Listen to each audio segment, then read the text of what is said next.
Hey everybody, welcome to this episode of the Disc Golf Fans Man. I am Bobby Cool Daddy Slick Breeze, and I have with me, as always, Eric Star Wars Fruit Punch McCabe and Robert the Soccer Fan McCall. I made it. We got an excellent show for you guys. We're going to talk a little bit about some of the new PDGA rules. Of course, we're going to have a Rob McCall tip of the week. Talk a little bit about Piney Woods that happened last weekend. The Marksman League that's coming up, and a little bit special thing for us, and that's our countdown to episode 200. 200. Ooh. So let's get started.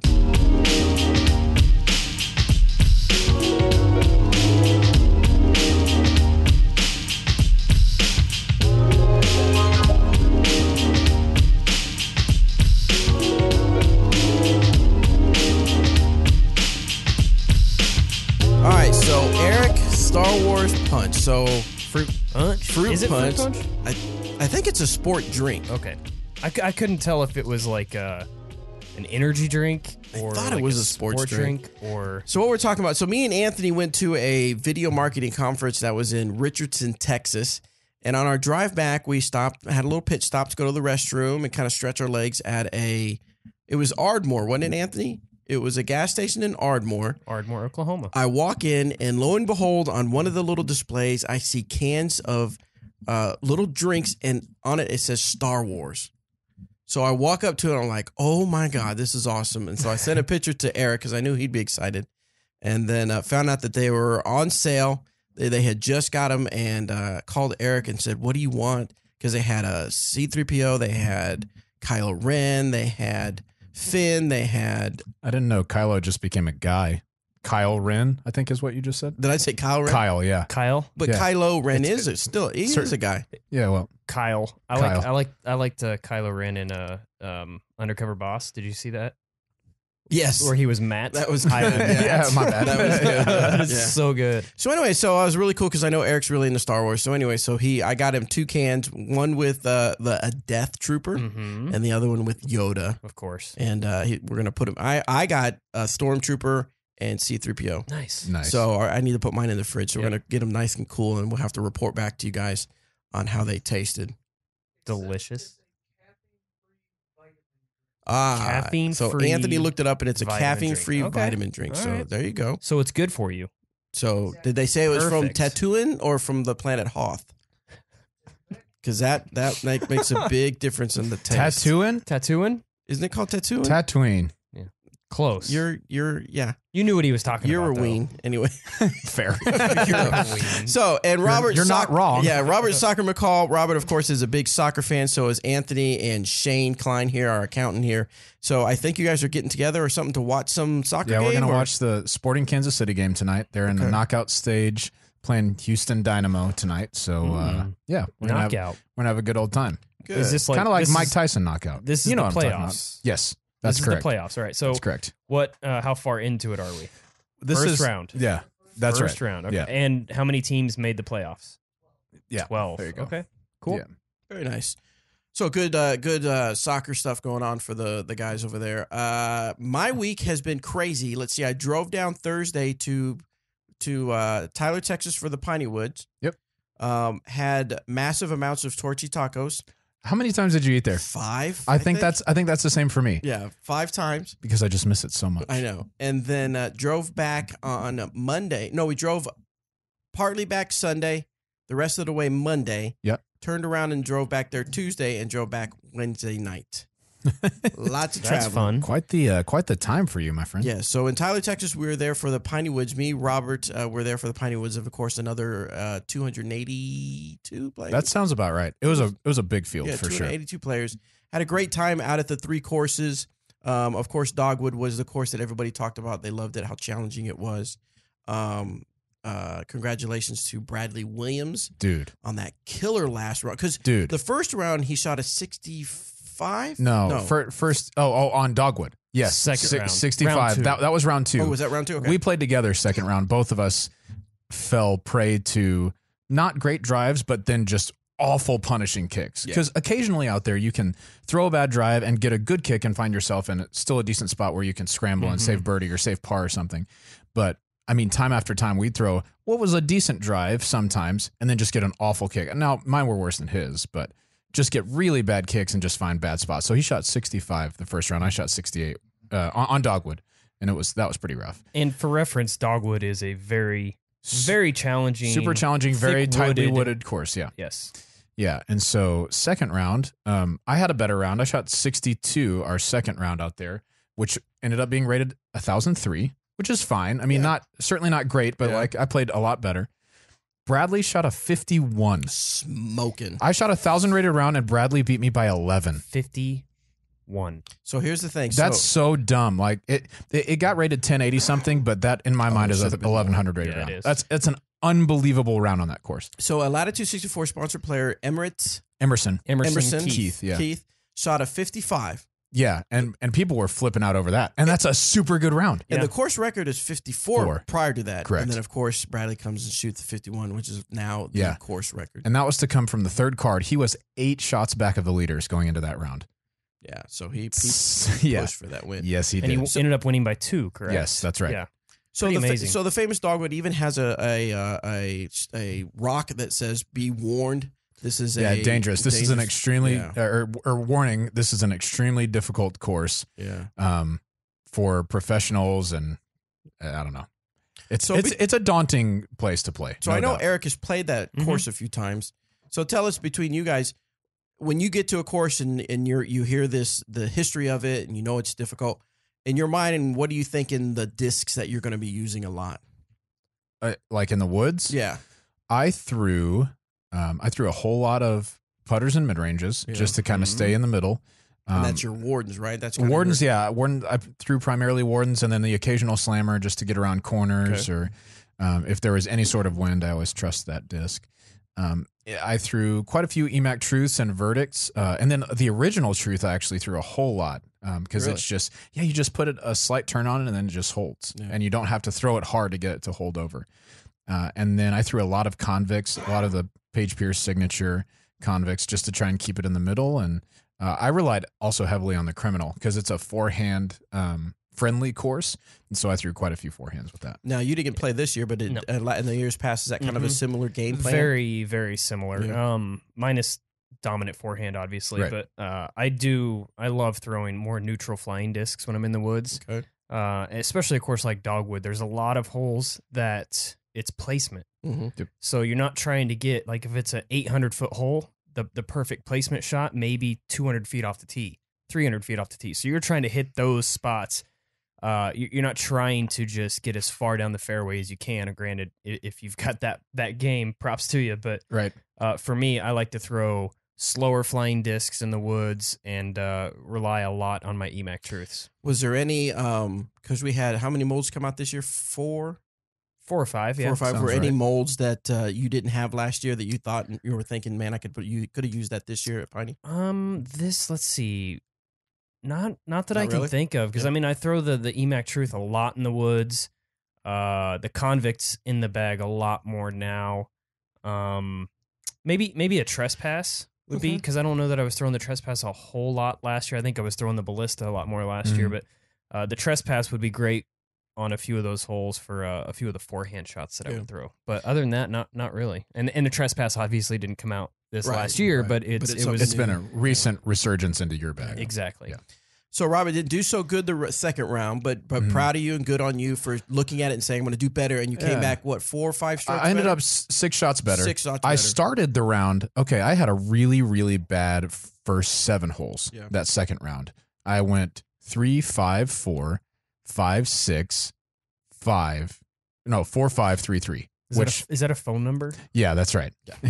And it was really rough. And honestly, like, I wasn't even getting frustrated. I threw an okay tee shot to a bad tee shot, got an awful kick, found out of bounds or just a really bad spot. And I was like, I just can't do much about that. So I kept my head up the whole time, but I just scored very poorly. Second round, I was 9 shots better on Dogwood during those first 7 holes than I was the day before. 9 throws better. 9 Yeah. times. Yeah. So anyway. Very cool. So that was better. But yeah, it's still kind of disheartening to shoot 1,000 rated round and get beat by 11. Yeah. Yeah, but you still shot 1,000 rated round. Yeah, I mean, that was cool. You still I'm happy for Bradley. Did you still average above your rating? I averaged Right at your... I averaged like 985.33333, Okay. which is just under my rating. So that's cool. Real fun stuff, I was happy for Bradley though. He honestly, people talk about Bradley and his attitude on the course and things like that. And Brad was awesome this weekend. I mean, even in that round where he was shooting a 65, I mean, he just kept his head, didn't flip out, didn't do any. I mean, he was just like he was just a guy who's never had issues with any of that. And you can tell that he's been working on it a lot. So good on you, Brad. It was fun to play with him. Good to see him again. Yeah, I like Bradley. They also had one of the nights they had a dog show out there where they had Z, the dog's name is Z out there. They did that last year. Yeah, so really cool stuff. Really awesome to see the dogs playing with their discs. They had different discs, and one of the discs that the guy said he likes to train with is Latitude 64 Bite. So I thought that was pretty cool. He said, nice. It's really durable, and so he likes to use that for training. So now Eric didn't get to play this last Piney Woods. He was helping our guy Ralph do a little recouping. Ralph's recovery. So give us a little update on Ralph. Ralph's doing a lot better. The first week, for those who don't know, he dislocated his hip last 2 weeks ago tomorrow, and he was struggling for that first week. He needed to be picked up and carried outside down the stairs just to use the restroom. We had to keep him on a leash. He was not doing so well, but this past week we've seen he's still a little sore, but he's definitely in better spirits. He's happier. He's wagging his tail again. He'll jump up on things occasionally if we're not watching him, but he's doing a lot better. He's not ready to go back to the park yet and just run full board, but I could see in maybe another month or so, maybe over the winter, let him rest that and really heal it back to where it needs to be before he can really go out and be back to his 100% crazy Ralphness. Yeah, we need him back to crazy Ralph. Yes. True. Cool. So like I said, we're going to talk about some new PDG rules coming up, and we'll also talk about the Marksman League and also something kind of special, the Countdown to 200. We'll talk about some giveaways that we're going to do for the countdown to our 200th giveaways. Episode. But since you haven't been here from the start, Robert, we're going to have to ask you to leave. I'm just not going to be You're just not going to be part of the countdown yet. Okay, well, see you guys later. It's been fun. So, but before we get to all that, let's jump into the questions. All right. Let's do it.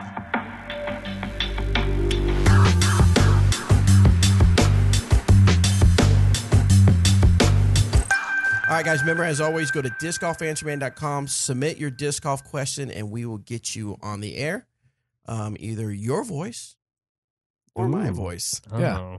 Depending on if you call in or type in. Right. So But by the way, if it is Bobby's voice, it's going to sound real nice now. Yes, check these guys out. If you're watching the video, you can see we got some new microphones, new our microphone stand arm mounts, whatever you want to call it. I think they're called stand arm mounts. Studio arm. Stand arm. There it is. And looking at the box over there, they're called studio arms. So anyway, hopefully we sound a little bit nicer, a little bit better. And hopefully that makes us sound smarter. Yes. Debatable. Definitely debatable. And we'll test that theory out right here with Lee's question, our very first question from Lee. Let me make some adjustments, make sure it doesn't blow our ears. Hello, Disc Golf Answer Man crew. This is Lee again in Portland, Oregon. Today I want to ask about routine when it comes to setting up for a throw. Do you have a mental checklist that you run through when you step up to the tee pad or your lie to determine what type of shot you're going to throw and what disc you're going to use, and is it consistently the same routine? For example, you step up to the tee, you see the green is X feet away, the surface is prone to skipping, there's OB, the wind is blowing a certain way, it's up or downhill, etc. Therefore, I'm going to throw this disc on this line. Do you go through a specific list of things when you're determining what disc you're going to throw? Thanks, guys. Keep up the good work. I don't personally. I mean, to an extent, I do. But if I'm playing a tournament and I'm stepping up to the tee pad, I with the exception of the variables on the wind and whatnot, I know what I'm throwing. Right. I already know what I want to throw on that hole. There's not really a checklist I'll go through. I'll check the wind a little bit before I step up to the tee, but as soon as I step on that tee, I've pretty much made my decision on what I want to do and how I want to execute it. I try not to think too much or try to go through a big long list of things that, okay, I've got my disc. I see the wind is here. I try not to do a whole lot because as soon as you start thinking about things, you're going to think yourself out of things. And that's something I always stress not to do. So Typically, your first impression or your first thought that comes into your head is usually the right one, and that's usually what I like to go with and just stick with. So I've got my game plan going into a tournament round is I know what I'm throwing off every tee, with the exception, and then unless the wind is up. Yeah. And I would say I've already done the thinking that I'm going to do beforehand. So just Right. like you're saying, I'll do all the thinking in the practice rounds. I'll take my time throwing a few different shots with the wind, assuming the wind is going to be this way, taking into account the slope, the ceiling, the distance, everything like that. All the variables I want to get done ahead of time so that when I step up to the tee, my routine on the tee is the same once I step onto the tee, but I want to make sure that I've gotten all the variables out of the way before that. So I do that. Then once I step on the tee, I know what disc I'm going to throw. I pick my target, which is where I'm aiming for the apex of the throw to be. So if I'm throwing a big hyzer, I'm aiming for where I want like the very top of that hyzer to be, or anhyzer the same way, or straight shot where I want before the disc starts breaking or whatever to either side. That's where I'm aiming. And then the only thing that I'm thinking on the tee is just what's my target. And that's so I don't have time to think, hey, don't hit this tree or make sure you throw it hard enough. I'm just thinking what's my target. And then if that's the only thought in my head, usually that's something that's going to help me to execute only that instead of try and think about other things. So that's what I like to do. Just keep it really simple. Excellent. Next one comes from Alex. Cool. What's up, guys? This is Alex. Just wondering, where did Inside the Circle go? I really enjoyed it and really look forward to you guys' analysis after all of the tournaments. It's just something that I thought was very insightful and just kind of a little post-coverage type thing from some other people. So where did it go? Is it just a matter of you guys being busy, which is totally understandable? But just kind of your thoughts on that. Can you expand on it? And I really enjoy the podcast, guys. Keep it real. Absolutely. So Thanks. Inside the Circle, for some people that aren't sure what it was another podcast that we started, and it was the idea behind it was just that it was going to be like a tournament in-depth analysis. I felt like it was something. Now I know other podcasts talk about it, but I wanted it to be like a really dig deep ESPN Sports Center analyzing show where we're going to analyze each player, how they played at a certain tournament. Maybe not each player. I guess, well, no, not each. I guess not each. But We've got 80 players to analyze this. No, but the players that made it did well at a tournament. I wanted to see it compare big it stories to that happened at the event. Yeah. And so we kind of started, and we were doing it, and I started noticing that I would have to watch tournament coverage in order to know what's going on with the tournament. And so did at the time Dixon Jowers when he worked here. He was doing it, and Eric. And we found that we're like, did you watch it? We're like, well, I watched like 20 minutes of it. Or we just didn't have time. Right, we didn't have time. And so my thinking was, I either want to do this all the way or not at all. Not at all. Yeah. And so I came to the decision that, it's just not something we need to do. It's not helping our core vision and goals for what we do here, marketing and media for Dynamic Disc. Well, plus when we would do Answer Man, we still kind of talk about big events or things that would happen. So it kind of like, do we wait for this or do we wait for that? But if you're kind of missing that kick, Dixon Jowers actually does his own podcast called On the Box, so you can check it out.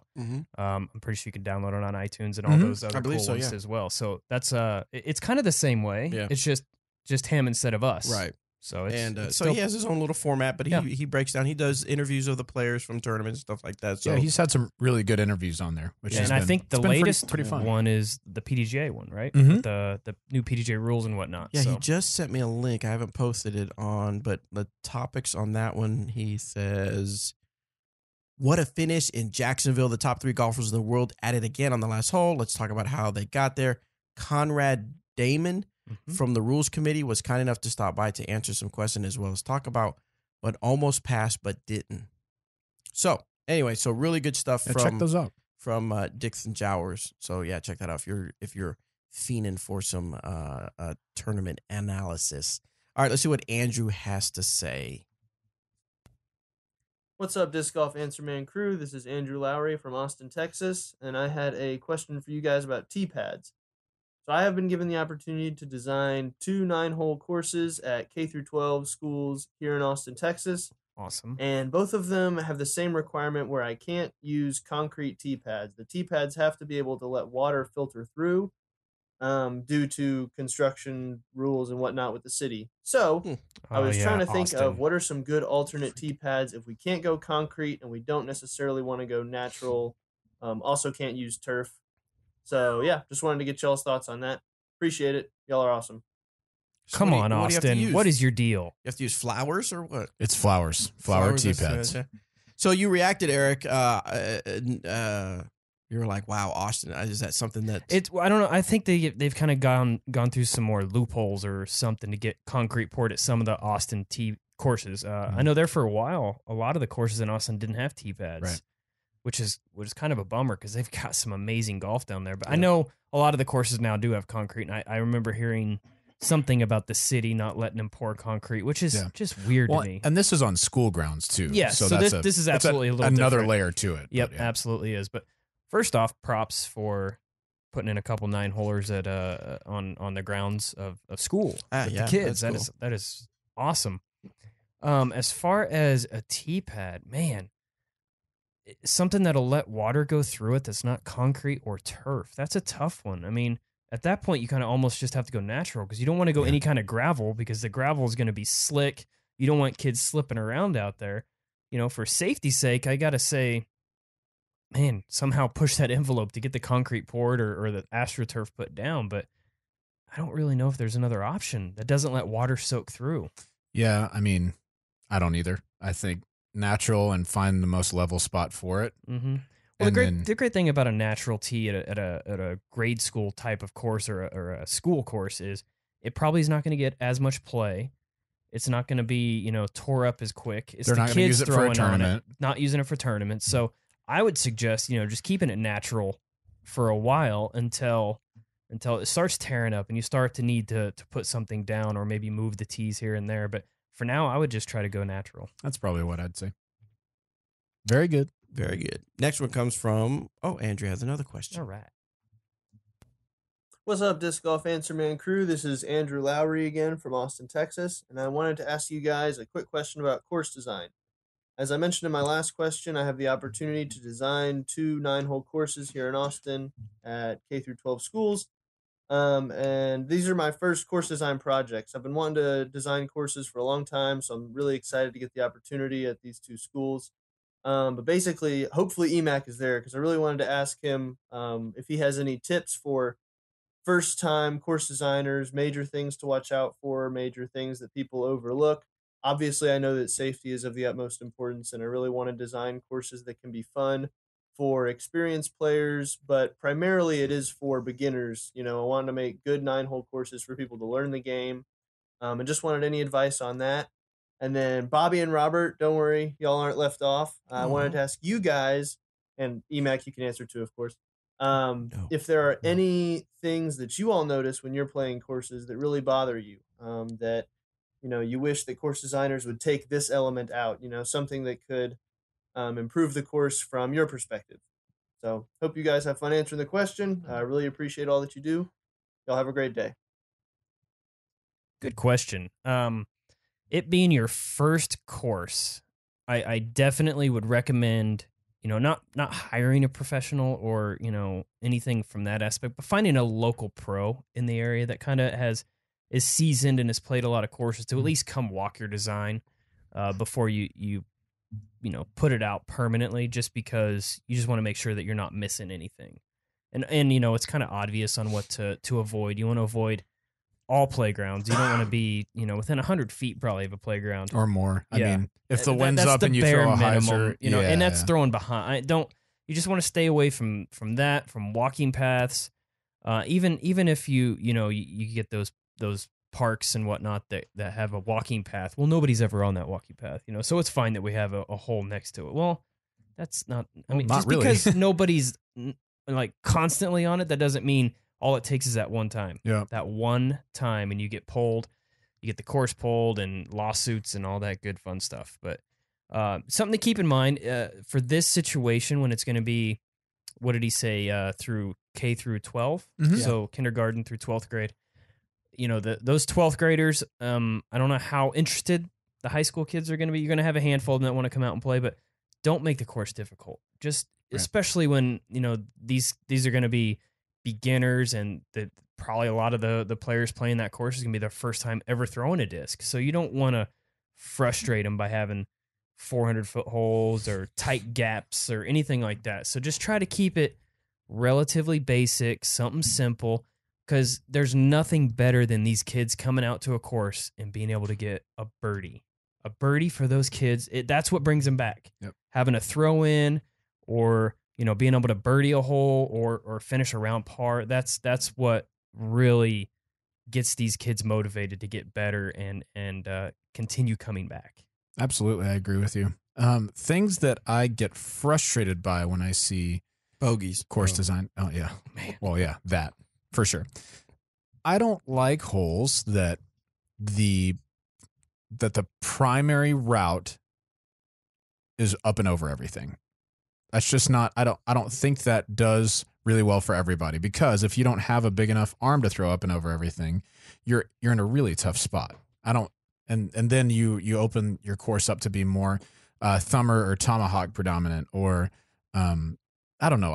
I'm not a big fan of those. I like, if you're going to have a course in the woods or something like that, if over the top's an option, that's great, but make sure that there's an option to where everybody can throw it. And especially on an elementary school course, you don't want kids having to throw up and over anything.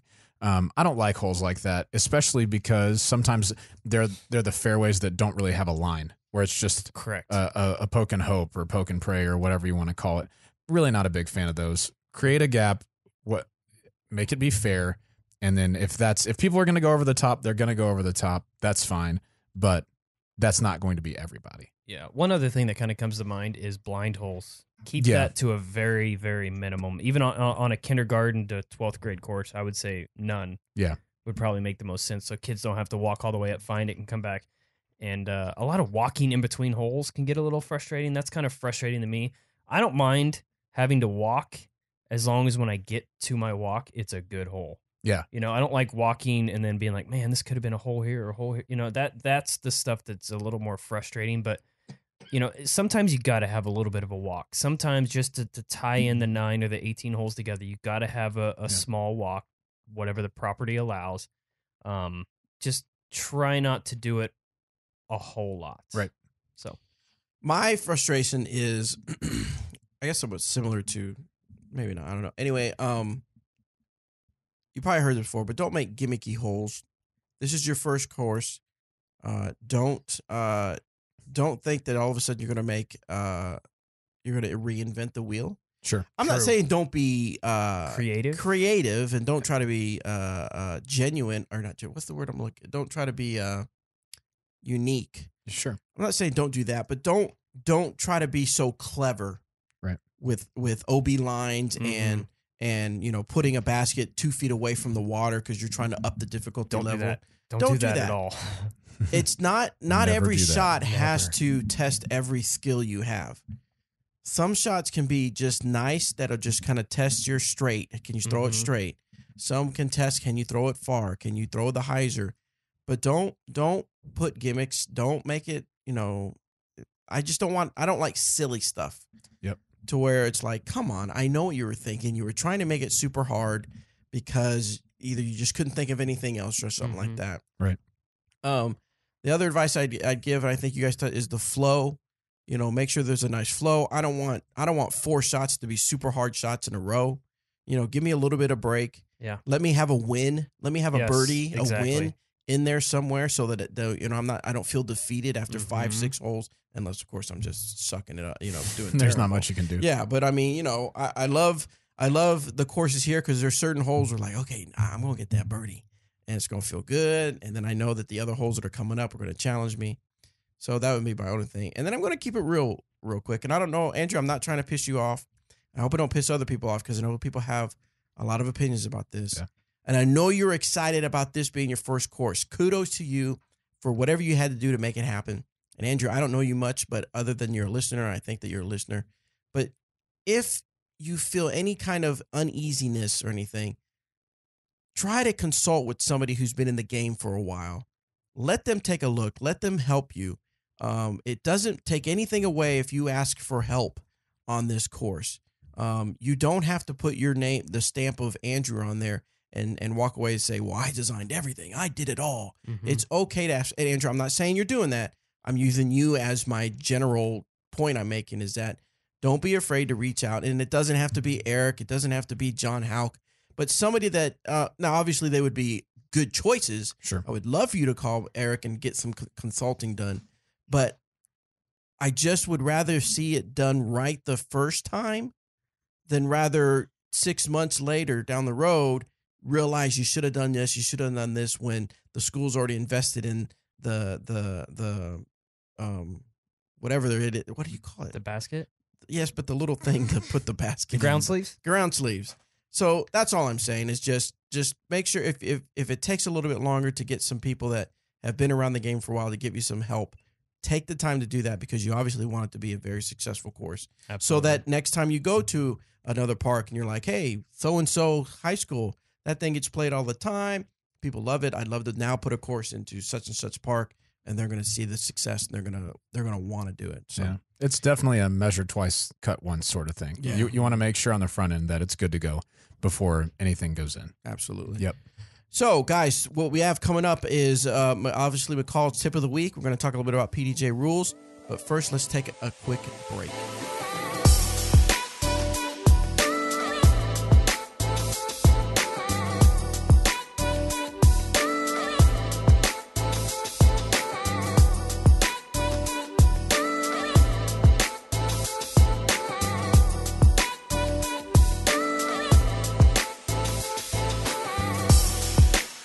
So one of the discs that I think that I've forgotten about, that I think a few people forget about, is the Dynamic Discs Thief. Unless your name is Jeremy Rusko. Yeah, he loves Yes. the Thief. That is correct. So the Thief is a fairway driver, and just real quick for you guys, it really, I know we say numbers don't matter. They don't But matter. Don't even talk about them. Oh, well, I'm going to do it just for those people that like to hear the numbers. 8, Speed 8, glide, 5, turn, -1. Nope. 2. nope, 3. -1.5. nope, -3. Negative 0.5. What is it? 0. Well, that's incorrect. So there. So now you know. Yeah. And fade 3. Nope, 2. 12. 2. Close. See? 12. Now, why were you basing those numbers off the way That's how it flies for me. Right. So again, numbers don't matter. But anyway, this is just a guide. We won't go down that rabbit hole. This is just a guide. So anyway, I've got a Thief here that Anthony has used when he did some of his Anthony Get Dynamic videos, and I highly recommend. Used is a light term for Yeah, it. he used it. So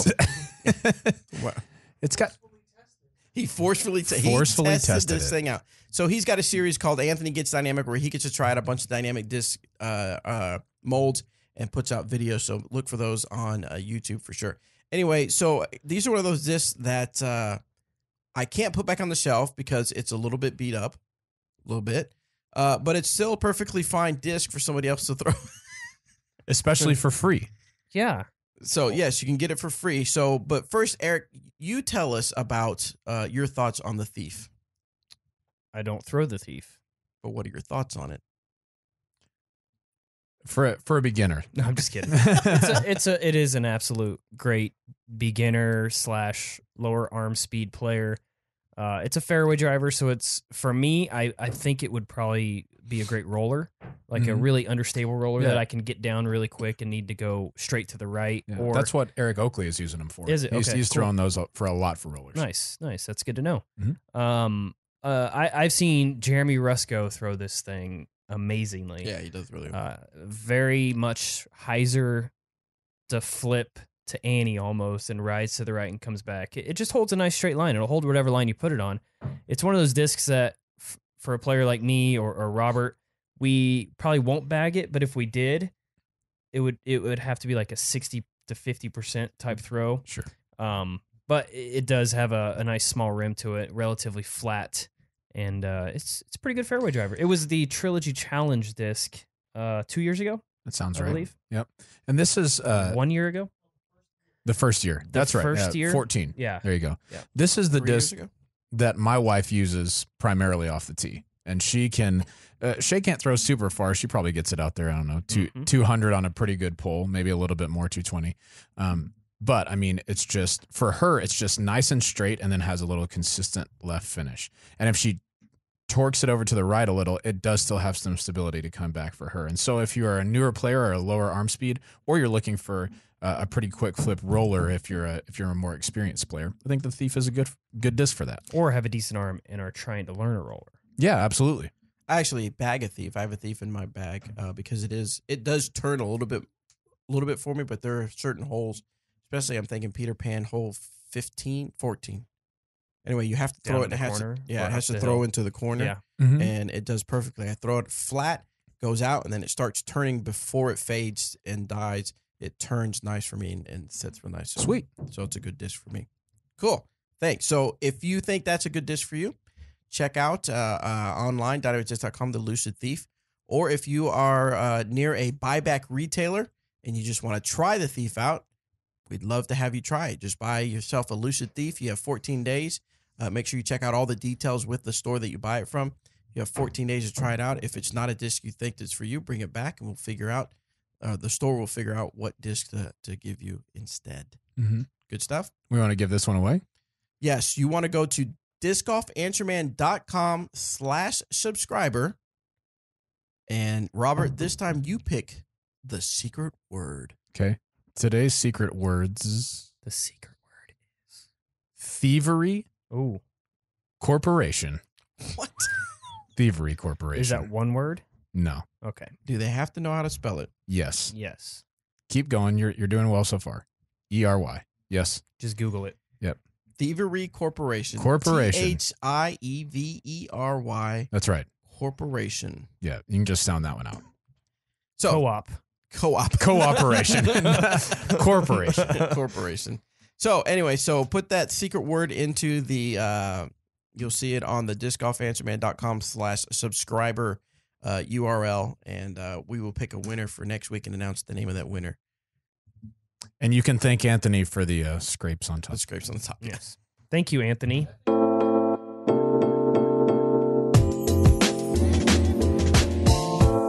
So let's talk about these new PDGA rules. It was 2 weeks ago. Was it 2 weeks ago? Sounds about a week ago. Yeah, maybe. that's right. There's a Week and post half. on PDGA.com explaining some rules that have changed. Robert, tell us a few of the rules. We're not going to go over every single rule, but some of the ones that kind of stood out for you. No, we'll talk about the big ones. Yeah, talk about the big ones. The very biggest one, in my opinion, is the change of your lie, right? Because what it used to be is if you go from the basket and draw a line from the basket directly through the center of your disc, your lie was right behind there within, a disc's width is basically what it was, 11 inches, right? Correct. Which is, a disc is a little smaller than that, but whatever. And your foot had to be on that line whenever you released, and no other point of contact could be in front of it. Now, the lie is an area that's 20 centimeters wide by 30 centimeters long. So that's basically 8 inches by 12 inches. I guess that's exactly 8 inches. I don't know whatever. It's close enough. 8 inches wide by 12 inches long. So about the width of the disc and then 12 inches back. And so my foot doesn't have to be directly behind the center of the disc anymore. It can be close to the side of the disc as long as it's behind the disc and not in front of the back edge of the disc. And so for me, this seems like an odd change personally. What would be the point? I think just so that there are fewer foot fault calls and maybe less ambiguity as to where your foot has to be behind the disc. Okay.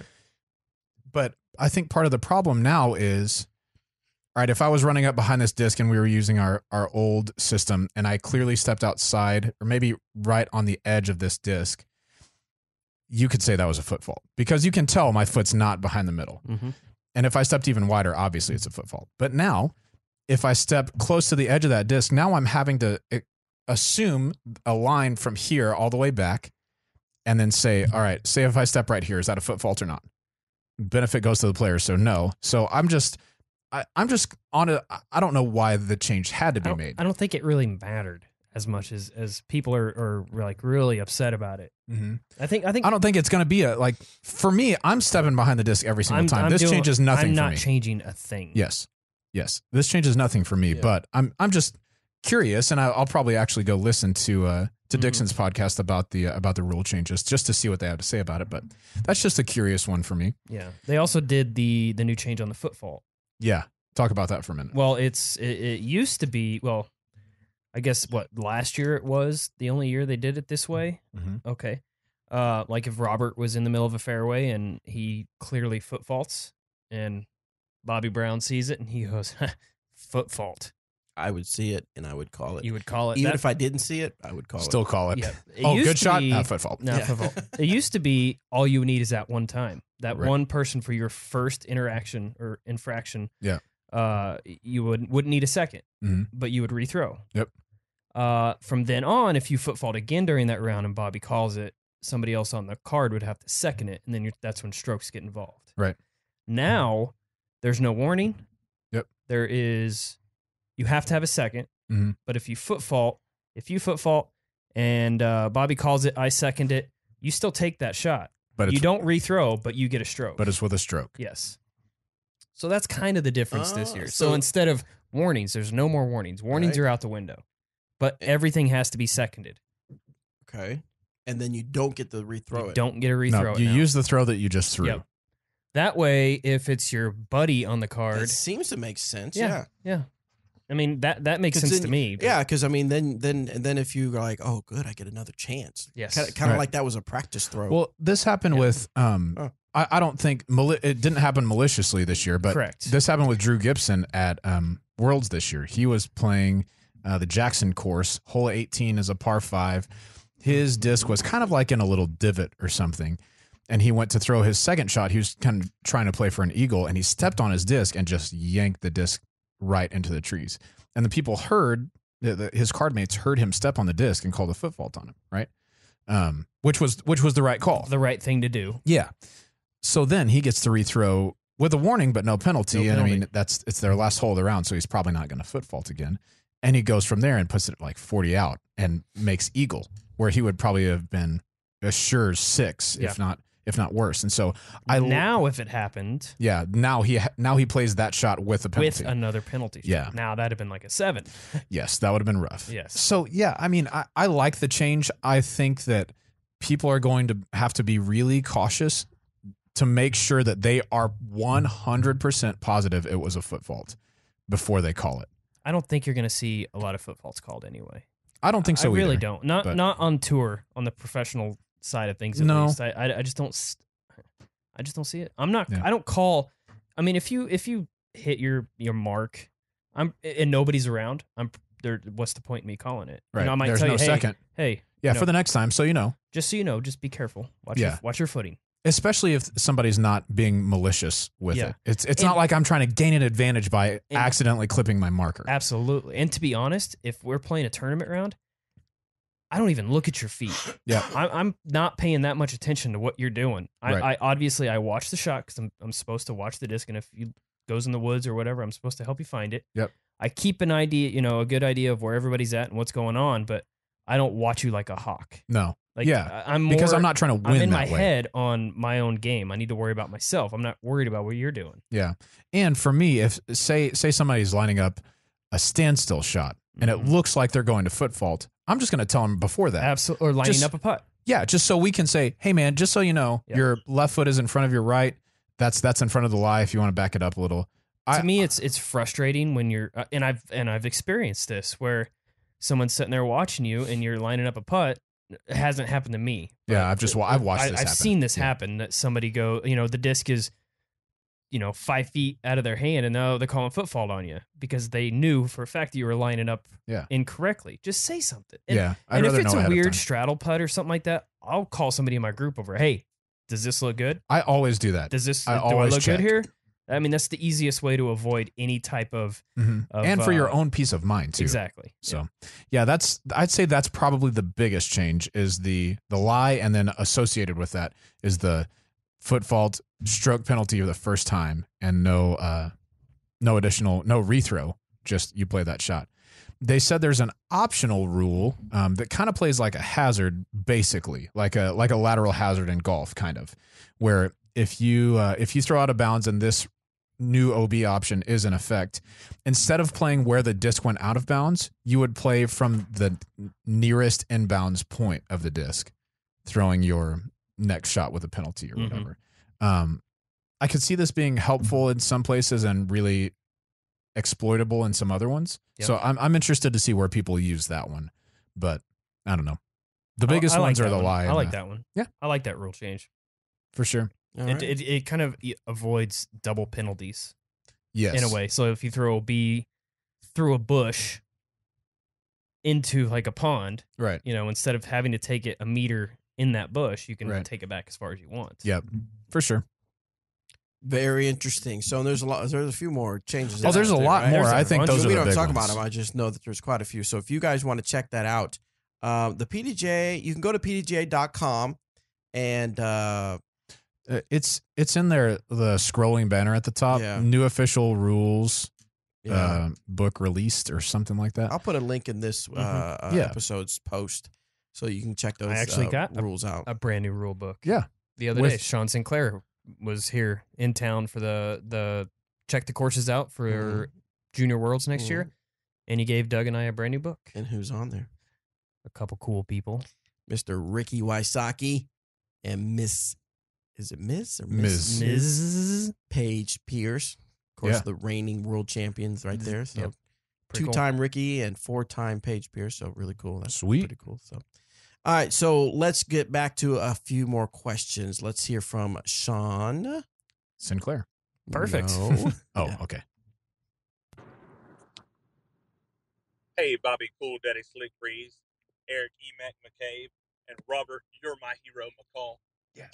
My name is Sean Lupton. At least it is I for am a somebody. youth pastor in Smackover, Arkansas. About 2 months ago, I took a group of about Did he say the name is Smackover? Smack over Arkansas. Smackover, Arkansas. Interesting. I hadn't heard that one. That's a good one. Yeah. Okay. All right. Back to the question. 20 kids to our closest disc golf course, which is roughly 2 hours away. Wow. A lot of them really enjoyed it, and I have a couple that loved it. And I gave everybody their own driver and putter, and it turned out really great. My question today is, where I live, I own like 5.3 acres, and I want to create at my own house a disc golf mini course, say like 5-6 holes, so that we can kind of play and practice some shots and things without having to drive 2 hours to do so. For one decent hole of disc golf, how much land, like per hole, should I try to use if I want to say make a 5 or 6 hole course in my yard? Thanks. All right. Oh, okay. All right. Thank you, Sean. What do you got for him, Emac? For the course that you're looking to do, 5 acres should be plenty of land to get, 6 decent. There'll probably be relatively short holes, but I think that's what you want since it sounds like you're introducing kids to the game a lot more. And for you, it's a great time to go work on your approaches. Yeah, for sure. So I would say, most courses championship level, you're going to want to average about 1 to 2 acres per hole. Granted, that's throughout the whole course. So for a course like this, 5 acres is plenty to get 6 relatively short holes on. Absolutely. Yeah. Make it happen Do it. now. Especially if the nearest course is 2 hours, because that's a long way A to bummer. drive. And approach your city. Yeah. Talk to them. See if do you have any available parkland in the area, and they're in Smackover. I was going to say, you'd assume the city council of Smackover would be pretty amenable to something like that. yeah. I'm trying to figure out why it got named Smackover. It tells me a little bit of history, but it doesn't say specifically how it got the name Smackover. Smack, is it spelled just like smack? Just It like sure smack, is. the word smacking over. Smack over. Let's see. It doesn't say anything. It just says somehow, and then So very southern Arkansas. it seems splitting 25,000. Its uncommon name would quickly attain national acclaim, but doesn't say why it has that name. Huh. Anyway, cool stuff. So Cool. All right, next one comes from DJ Hopefully my question works, Sherwood. So we've had some problems Oh, yeah, with DJ. DJ. Let's see if we can get it to work. What's going on, Bobby? Cool. Yay. That is Sick Breeze. It's the new microphones. Eric, Yeah. the True Truth McCabe.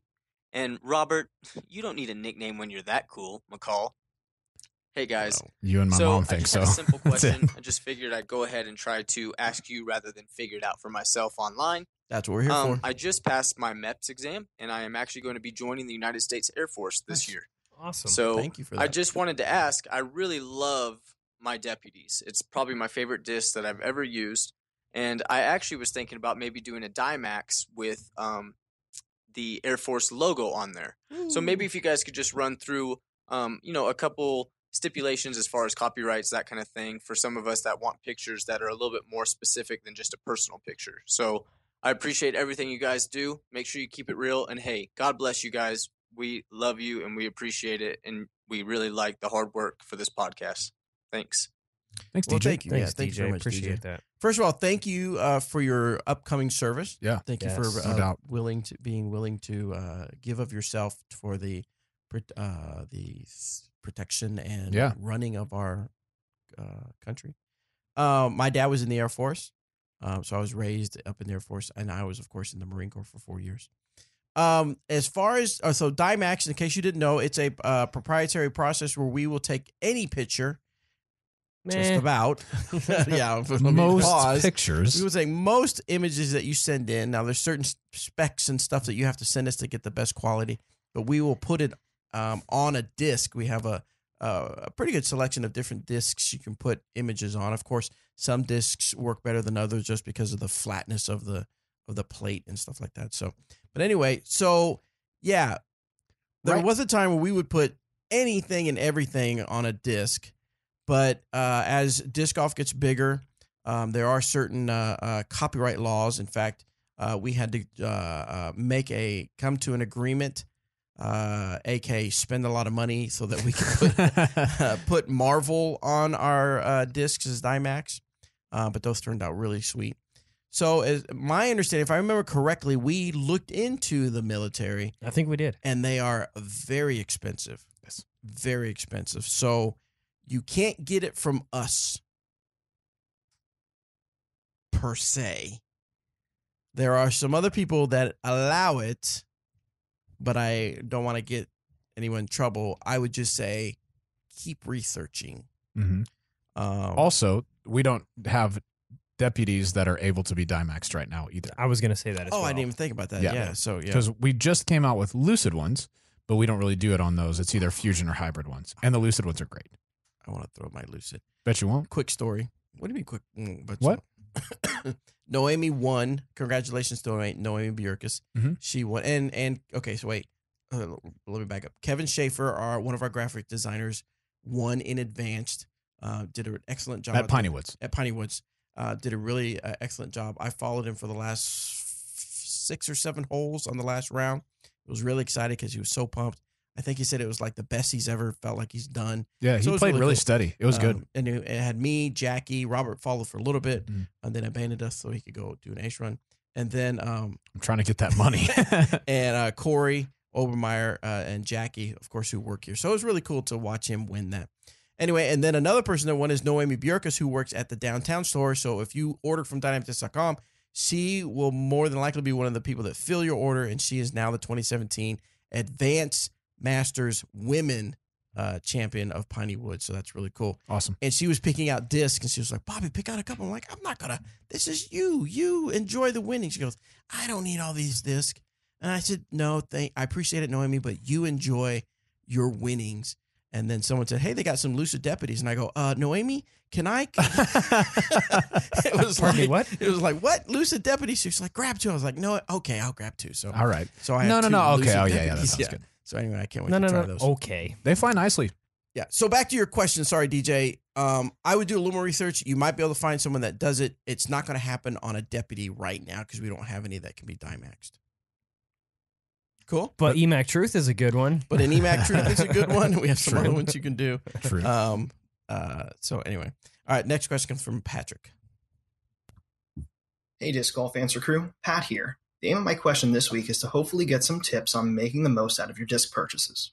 I know you guys offer a buyback program through select retailers, which is really awesome. But the unfortunate reality is a pretty good section of the disc golf market doesn't have easy access to a pro shop and have to purchase their discs online as a result. Disc manufacturers make a large assortment of molds that come in a good variety of different plastics that are then produced within a range of weights, and as a result, the number of variables you need to take into account when making a blind purchase can be dizziness-inducing. And that doesn't even include the difference in runs and the variations that come about as a result of inconsistency in the manufacturing process. I know when you are buying something sight unseen, there's going to be a chance that whatever you are buying is a total flub. But are there some tips you guys can offer us, having that inside industry knowledge on refining some of those variables, like weight and plastic type, to help us make a more informed decision, at least within the Trilogy family? I appreciate what you guys do for the game, and I hope you all have an awesome day. I know you guys probably have a lot. My quick input is that's why we make Is This Disc Right For You? Because we understand that there's a lot of choices out there, and so we try to help you with the Dynamic Disc brand. If you've never watched those, and I think almost every time I travel somewhere, at least one person thanks us for that series. So if you've never watched that, definitely go to the YouTube channel for Dynamic Discs and search it. Right now we have every mold that we have out right now.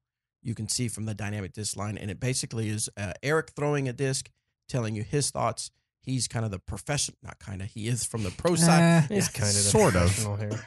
He's the professional perspective, and then I throw it, and I'm the casual disc golfer's perspective, and you can kind of find your way in between that. And we also have Anthony, who's doing his Anthony Gets Dynamic series, which he's working on a few that we had on Instagram, but they're going to be now found on YouTube. You can find it. So Anthony is very much in the middle of me and Eric, so he's even a third perspective to kind of see. Plus, you got Paige's point of view. You've got Paige's point Johnny of view. on the disc. There's There's a bunch of information out there. There's a lot of information that will help you. It may not be the end all be all. You may still end up with a disc that didn't quite settle, but at least you'll have more information and can make a more informed decision. But back to other part of his question, which is the plastics and the weights. How do you help make a more informed decision? I think it's personal preference, really, Yeah. on plastic type at least, and weights. I mean, if you're buying an overstable disc, like let's say you're trying to buy a Defender or an Enforcer, and your sole purpose of buying that disc is to fight through the wind, well, you're probably going to want to pick up a heavy one, right? And as far as the plastic type goes, I would just go with whatever is feels better to you in the hand, because the Fusion and the Lucid plastics, they fly relatively close to each Pretty other. close. One may be a little bit more overstable or have more glide or whatever, but for the most part, they're pretty close to each other. So at the end of the day, it's just what disc do you like better? For me, I love the Lucid plastic. I have a bag of Lucid plastic, so that's more or less my personal preference. Robert throws some Fusion and some Lucid. Kind of some of everything. Yeah, a little bit of everything. I'm not It sure doesn't why really- he does that, but I just he's completely wrong in doing so dumb. but- The plastic type doesn't bother me much. Mhm. I get good grip out of all three of the driver type plastics that we have, so I don't really care which one it is. I just like the ones that fly best for me. If you are looking for another disc that you already throw that mold, then it might be worth like writing into Answer Man and saying, "Hey, how are Enforcers running right now?" For the most part, I think our molds are pretty consistent from run to run. We do have some anomalies occasionally, just as you said, as cooling processes and temperatures are different. Some discs end up different than their other runs. Like right now, there are some Lucid pink Defenders that are just super duper domey and stiff and way overstable. Like and weigh 166. yeah, and they're 60 to lightweight, so you 68, can still bomb them, which is pretty cool. they are beef. But in general, like we'd be happy to help you with just what we're seeing in the warehouse and at the store and things like that. But for the most part, if a disc comes and it's just not what you want from us, for me, what I've done is if I get it and it's just completely not what I want, I will first try to trade it or sell it online or something. And if that's not going to work, I've returned them before I was working at DD. I've returned them to DD and just said this just wasn't what I was looking for, and there's no harm in that. If you're really wanting a domey disc and you get a flat one, I mean, I'm not going to use it, but I know a lot of people that like flat discs, and so usually I'd find a way to You can also trade 'em or put something. that in your order notes if you're Yeah. looking for a little bit more more domey or flatter. You let the employees over at DD let them know. Mhm. And we can't make any promises about No, that, but absolutely not. to the But- best of our ability, we're going to help out. And there's disc golfers working there, so they know what to look for in a good Yes, disc. they do. So there's a 2017 Spinywood champion that works there. There is, Dang. and her daughter. And her daughter. Which is some year junior world champion. 2010. Is that right? Oh, same. Same. Sick. I was there. Nice. It was sick. That's Yeah, awesome. it was nice. All right, so what were we talking about? Oh, we're answering the question. We're answering questions. Just answering the questions. All right, we're going to take another break right now, and when we come back, we'll have Robert McCall's tip of the week.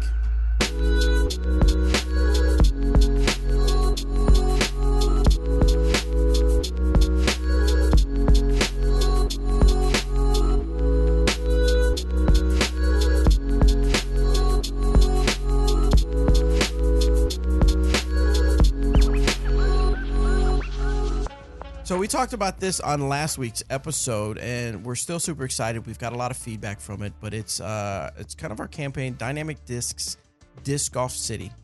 We want to help make your hometown the next Disc Golf City, and in order to do this, we need to know where your town is, why your town is the next Disc Golf City, and who to talk to in order to make this happen. And what it is you're going to go to dynamicdisc.com/disc golf city. You'll see a form you fill out. We need to know, about the Parks and Rec department there, who we need to talk to, and from these forms you fill out, from there we're going to select a winner, and that winner will win 9 Patriot baskets for free. Not 1, not 2, but 9 Patriot baskets. And you're going to get the gear, the ground sleeves. We're going to pay to ship it out there. We'll ship it out to you so that you can create your brand new course. We're just that excited and super excited about growing disc golf in your area. So make sure you go to dynamicdisc.com/disc golf city. Read all the rules, all the details, all the terms and conditions. Once you understand that and agree with it, fill out the form, and you have until the end of November, correct? That sounds right. Yes, you have positive. until November 30th, midnight, to submit, and then we will select the winner. So November 31st. That's what you meant. there is no 31st. Yeah, you tried to get me. Fooled him. But you didn't. I get me. didn't. All right, thanks, guys.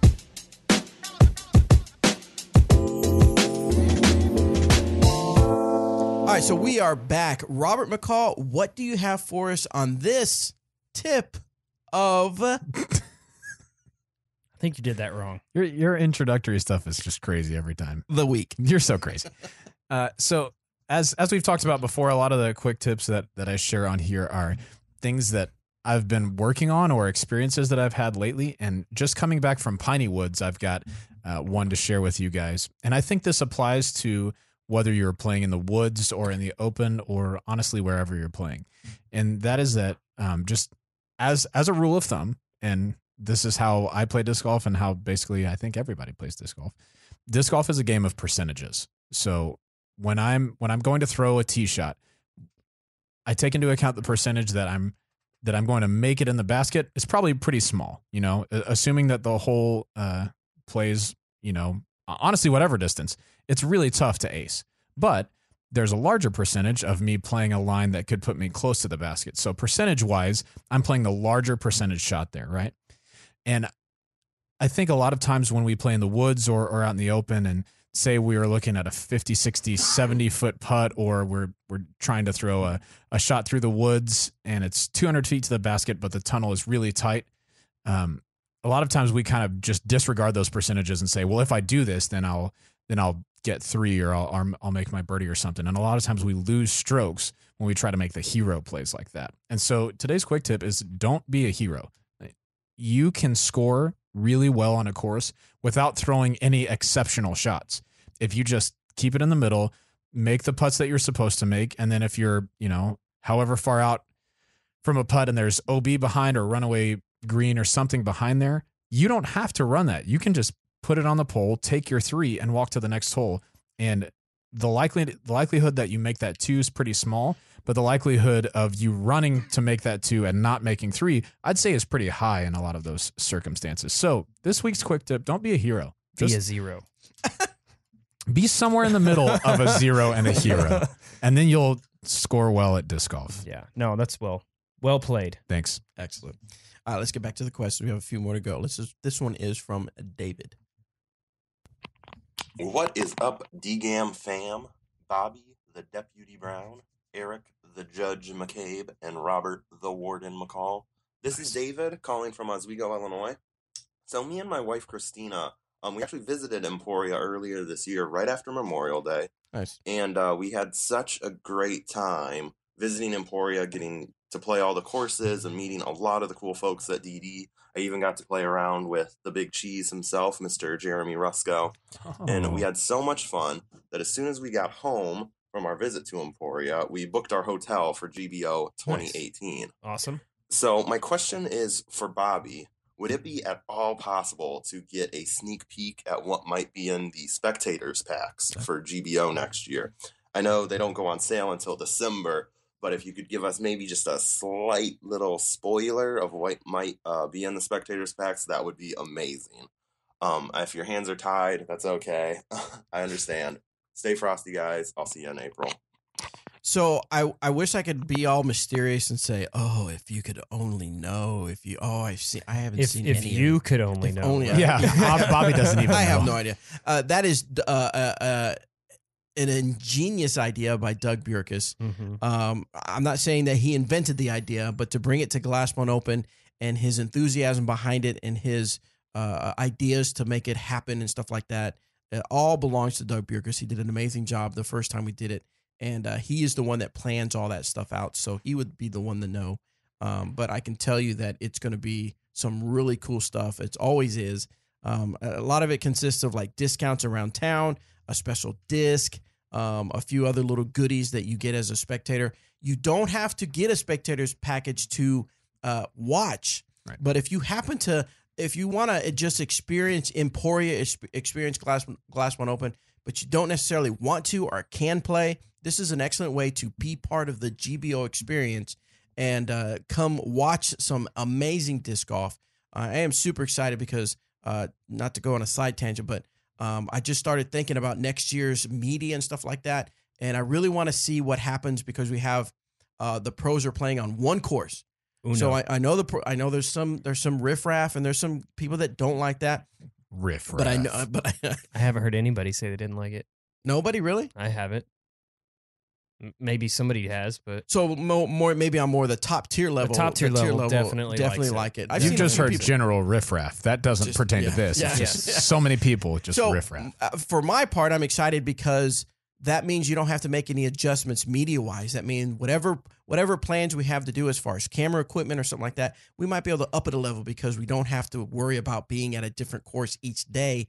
Now we've got one course to worry about. I mean, I'm thinking like scaffolding or some kind of a permanent camera that's somewhere that can get. Anyway, I don't want to get into it because I still got to talk to the people involved with it. The big cheese? Yes, the big cheese. So anyway, that's what the spectator package is all about. You can go to glass1open.com and there's actually a specific page for spectator package. It doesn't have what's in it, but it kind of gives you the details about it. So super excited about that. Last year's spectator pack had a Moonshine Slammer, correct?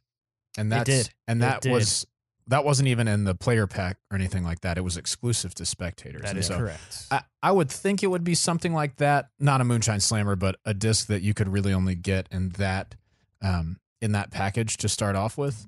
That's what I assume, but I don't know. That's just a guess. Yeah. I also don't know, so I'm speculating just like you. Yeah, sorry about that, David, but it's a car. Everyone gets a car. Watch it. That's a lie. How much? That's we a don't want to make sure. How much are the spectator packs? I'll take 5. They're $30,000. I'll take none. Yeah, all right, the next question comes from Stevie G. Stevie.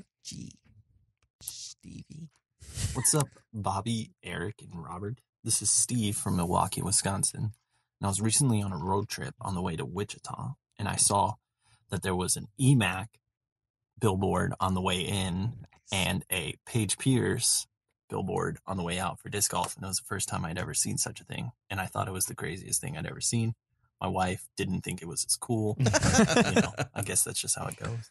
So True. naturally, I had to stop in the store for all of 7 minutes and buy an EMAC Truth and a Page Pierce Nice. Convict. Nailed it. But to the real question, took a very long hiatus from disc golf, and I just signed up for a tournament that's in 3 weeks, just out of the blue. And I was wondering, what do you guys think in this short amount of time that I should work on, knowing the fact that I've been away from disc golf for about 4 months now, and I'm just getting back in and just wanted to get my feet really wet. Thanks for all you guys do, and I appreciate your guys' comments. Thanks. Cool. Thanks, Stevie. Yeah. I think the real question is, where's our billboard, Bobby? Why are you looking at me? I didn't make the billboards. No, but I'm saying, why don't we why aren't we on one? Hey, pretty Because soon. neither of you are from the city of Emporia. And the city of Emporia is who point. purchased those billboards for us. But I live here Paige isn't from now. Emporia. No, but she's like a 4-time world champion, so That kind of gives her a little bit of cred. yeah. I'm a 0-time world champion. So Yeah, you never know, guys. Maybe one day when you're traveling down I-35, maybe you'll see a Disc Golf Answer Man billboard. are we gonna go put it up ourselves? Yeah, we'll probably stand there and hold it. While Yeah. No, we Just- would not put a billboard because that's just During bad the return on investment. during the evening, we for get up there photo. with a banner and glue it on. Yeah, Glue Get, it on. get arrested. Worth it. right, worth it. So worth it. Done. So many more downloads. Yeah, lots of listeners will see that and be like, oh, Like I bet Steve-O. that's a podcast. Right. Yeah. I'm going to go download it and listen to it.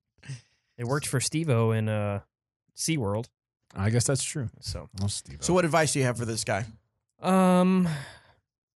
I kind of have a little experience in this year.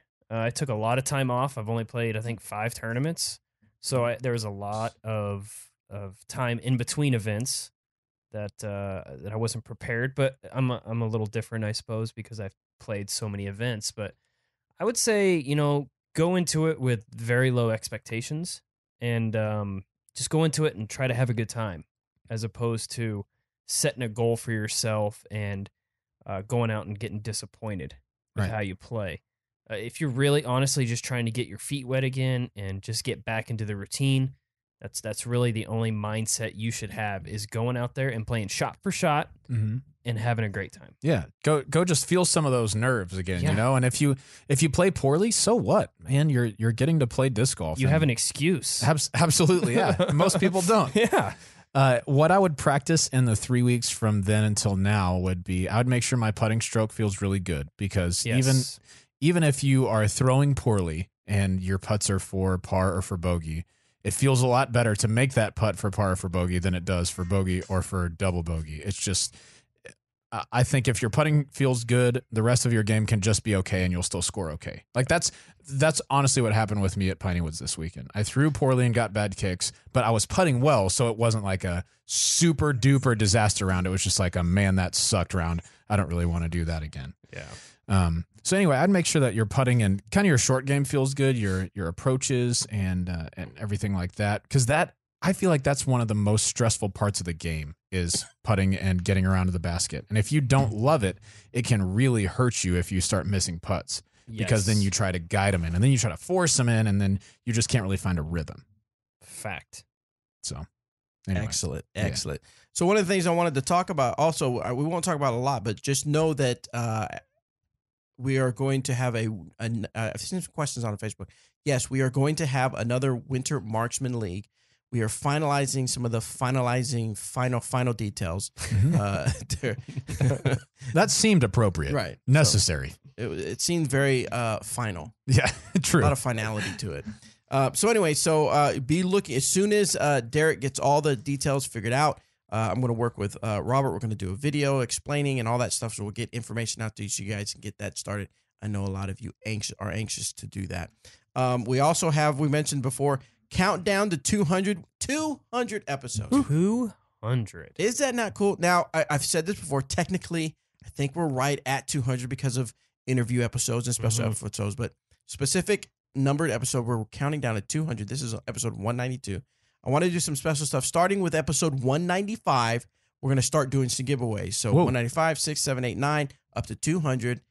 Episode 200. Should I already tell them? Did we tell them already what it was? I don't think we've told him yet. I don't think we've told them. I'm going to tell them so they get excited. Don't. Be ready be prepared. Okay, tell 'em. We're going to give away a Ranger H2O bag for episode 200. H2O 0200. You're welcome. Yeah. Very. You're welcome, marketing department. Pay me.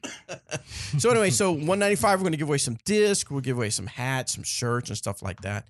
But for episode 200, we're going to figure out a special way to give away a Ranger H2O. Also, we're going to try Filled with 200 discs. No. 2,000 Another discs. Falsehood. False. We're not doing that 2,200 discs. Let's stop speculating. Okay, sorry. and That's making my things bad. up. That's my bad, guys. I'm sorry. So we're going to give a Ranger H2O. And also, with 195, we're going to experiment with some, where it's not going to be a call-in show. It's just at the beginning of the show, I'm going to start a live video feed. I'm going to ask for your phone number, and we're going to give maybe one, maybe two people call and have them be able to directly ask Robert or Eric a question and get that direct answer right from Eric or Robert. And then, of course, we will move on to the regular show. It's just something, if it turns out to be really cool, maybe once a month we'll do a call-in type show. So I know I placed a poll out on the Disc Golf Answerman Facebook group. I know you guys had some concerns about privacy. I completely understand it, but I think we will be okay. And my answer to you is, if you are uncomfortable putting your phone number out there, then don't. Just don't do it. Submit your questions the regular way. We're not doing away with the regular way. Do that, and we will get your questions on the air.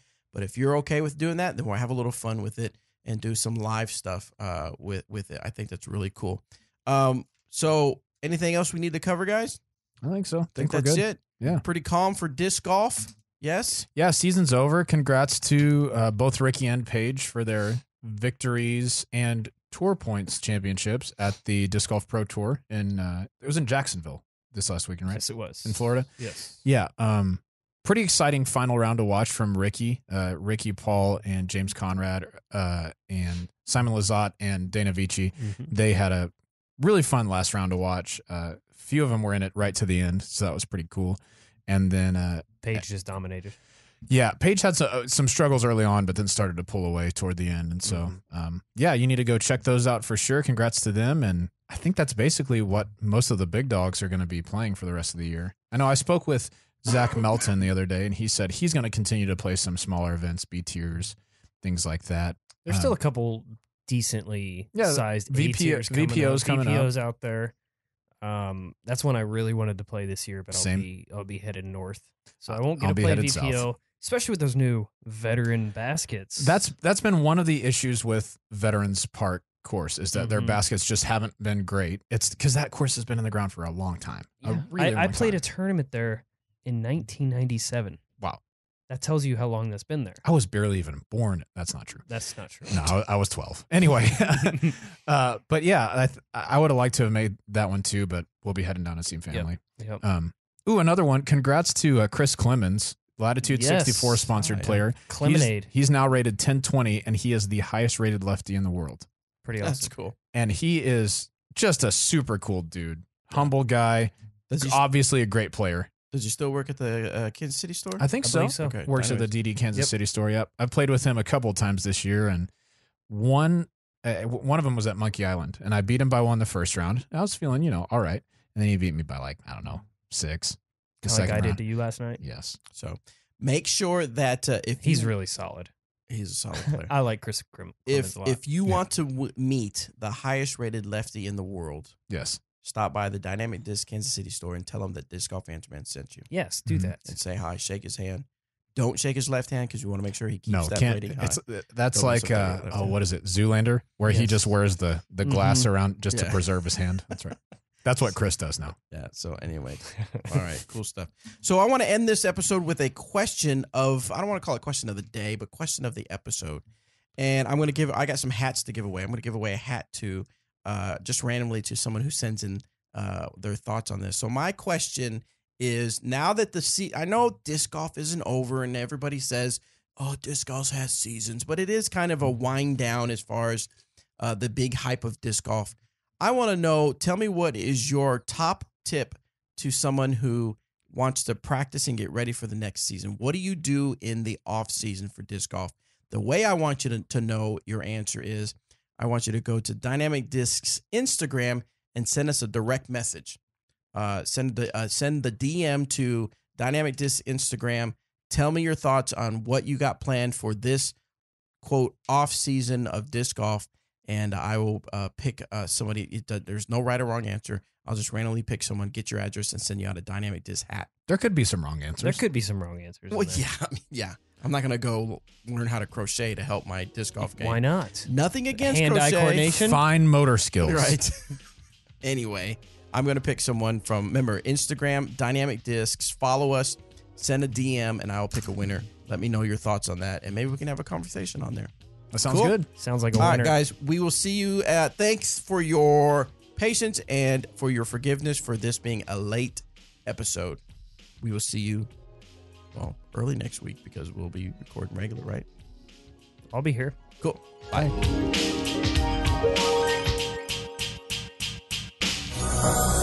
Hey guys, thank you so much for listening to this episode. If you do me a huge favor, head out to iTunes or even on Stitcher and go rate and review our show. It would really help us out. Thank you so much.